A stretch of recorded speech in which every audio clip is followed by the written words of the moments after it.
Hello everyone. आज हमारा जो नेक्स्ट टॉपिक है वो है कुछ इंपॉर्टेंट टर्म्स हैं, कुछ डेफिनेशंस हैं। आज हम वो कंप्लीट करेंगे इस वीडियो के अंदर। तो सबसे पहले जो डेफिनेशन है वो हमारे पास में करंट डेंसिटी। करंट डेंसिटी क्या होती है?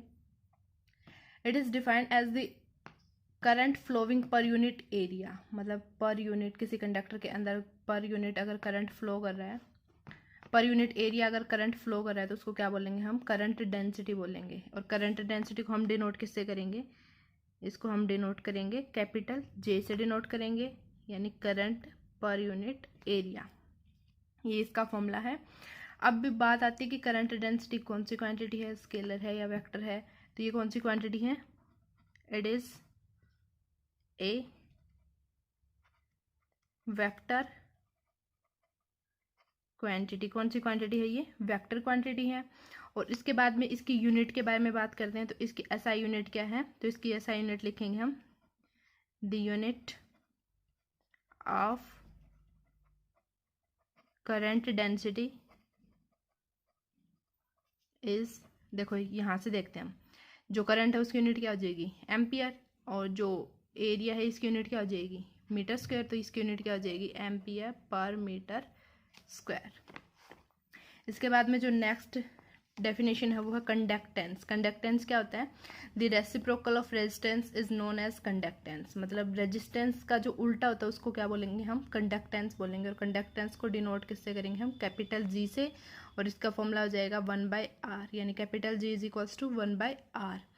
अब देखो जो कंडक्टेंस है उसको हम कैसे इजीली याद रख सकते हैं कि जब किसी कंडक्टर के अंदर अगर रेजिस्टेंस ज़्यादा है तो वहाँ पे करंट फ्लो नहीं हो पाता। करंट फ्लो नहीं होगा तो मतलब उसके अंदर कंडक्टेंस नहीं है। अगर रेजिस्टेंस कम होगा तो करंट ज़्यादा से ज़्यादा फ्लो करेगा। और करंट जब ज़्यादा फ्लो करेगा तो उसका क्या होगा? वहाँ पे कंडक्टेंस होगा। मतलब रेजिस्टेंस का जो उल्टा होता है उसी को क्या बोलेंगे? हम कंडक्टेंस बोलेंगे। ठीक है। तो इसकी जो यूनिट है वो क्या आ जाएगी? The unit of conductance is, अब ये देखो रेजिस्टेंस की यूनिट क्या होती है? रेजिस्टेंस की यूनिट होती है ओम, जिसका सिंबल होता है ये। ठीक है। तो ये जो कंडक्टेंस है वो क्या है? रेजिस्टेंस का उल्टा है। रेजिस्टेंस का उल्टा मतलब यानी 1/ओम। तो ये क्या हो जाएगी? Ohm inverse. ठीक है। एक यूनिट तो क्या होगी इसकी? Ohm inverse. और जो इसकी अनदर यूनिट है वो क्या बोल सकते हैं हम? रेजिस्टेंस का उल्टा, तो इसकी यूनिट का भी उल्टा कर दो। इसकी यूनिट का उल्टा लिखेंगे हम तो ये क्या आ जाएगा? महो। और एक और जो इसकी अनदर यूनिट है वो होती है साइमन। कई बार ये कंपटीशन एग्जाम में पूछ लिया जाता है ये वाला क्वेश्चन कि साइमन किसकी यूनिट है? तो कंडक्टेंस की यूनिट है।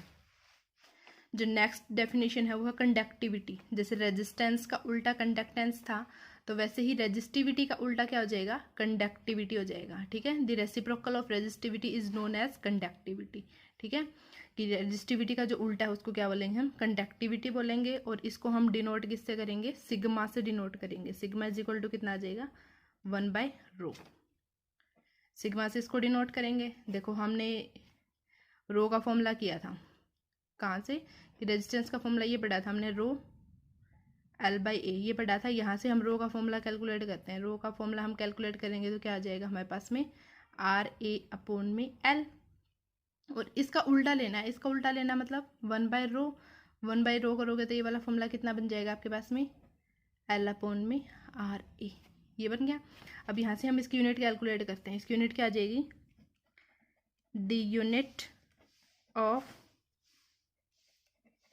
कंडक्टिविटी इज, देखो यूनिट क्या हो जाएगी इसकी? यहाँ से कैलकुलेट करते हैं। लेंथ की कितनी आ गई? मीटर। अपॉन में रेजिस्टेंस की कितनी होती है? ओम। एरिया की मीटर स्क्वायर। ये कैंसिल, ऊपर ले जाएंगे हम इसको क्या लिख सकते हैं? पर ओम पर मीटर। ये क्या आ जाएगी? कंडक्टिविटी की एसआई यूनिट हो जाएगी। ठीक है। इसके बाद में हमारे पास में जो नेक्स्ट टॉपिक है वो क्या है? Relation between current density, conductivity and electric field. इन तीनों की हमें रिलेशन फाइंड आउट करनी है। या फिर ये ऐसे पूछा जा सकता है आपसे कि J is equal to sigma E, ये वाला फॉर्मूला हमें डिराइव करना है। कैसे प्रूव करेंगे वो बताना है। ठीक है। या फिर एक और अनदर तरीके से इसको पूछा जा सकता है कि vector form of Ohm's law, इसी को हम वेक्टर फॉर्म बोलते हैं। देखो यहाँ पे लिख रखा है the relation between current density, conductivity and applied electric field. मतलब जो इन तीनों की जो रिलेशन है उसी को हम क्या बोलते हैं? On a conductor is known as vector form of Ohm's law. इसी को हम क्या बोलेंगे, वेक्टर फॉर्म बोलेंगे ओम्स लॉ की, ठीक है। अब ये डिराइव कैसे करेंगे ये देखना है हमने।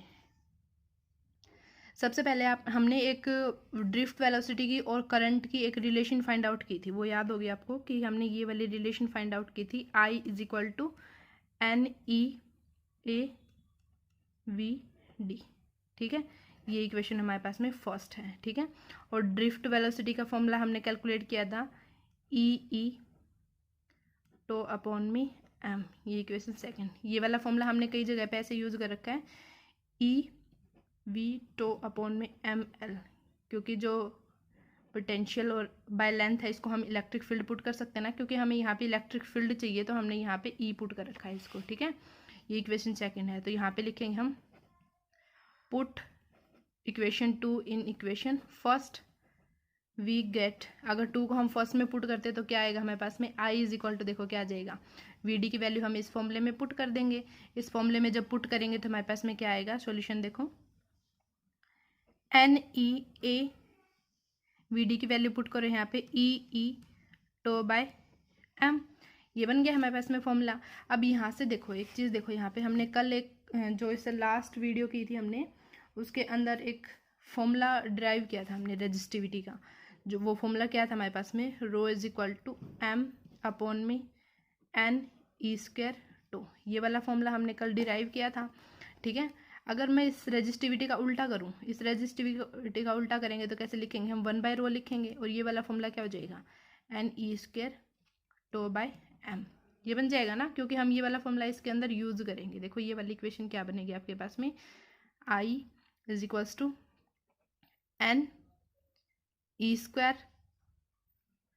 टो को एक बार मैंने पहले लिख दिया और A और E को बाद में लिख दिया, अपॉन में M। तो ये वाला जो फॉर्मूला है, ये इतनी जो इक्वेशन बनी है, ये किसकी वैल्यू है, ये रो की वैल्यू है ना, 1/ρ की वैल्यू है, तो हम इसको 1/ρ पुट कर सकते हैं। तो इसको यहाँ पे देख लो, जो करंट है वो किसके इक्वल आ जाएगा, 1/ρ और इंटू में AE, क्योंकि ये जो इक्वेशन है ये हमने कल ड्राइव किया था, ये वाला फॉर्मूला, तो हमने इसको क्या पुट कर दिया, 1/ρ। अब यहाँ से ये A देखो, यहाँ पे मल्टीप्लाई में इधर आके क्या हो जाएगा, डिवाइड में, तो I/A, और 1/ρ क्या होता है, कंडक्टिविटी होता है। 1/ρ को क्या पुट कर सकते हैं हम, सिग्मा, यहाँ पे लिख सकते हैं, ये सिग्मा इज इक्वल टू कितना होता है, 1/ρ, और इंटू में E है, और I अपॉन A क्या होता है, current flowing per unit area, क्या बताया था अभी, करंट डेंसिटी, यहाँ पे लिख सकते हैं हम कि करंट डेंसिटी क्या होता है, current flowing per unit area, ठीक है। अब यहाँ पे ये बन जाएगा सिग्मा E, और यही हमें कैलकुलेट करना था, और इसी को हम क्या बोल सकते हैं, vector form of Ohm's law. I hope आपको ये इतना समझ में आ गया होगा। Thank you.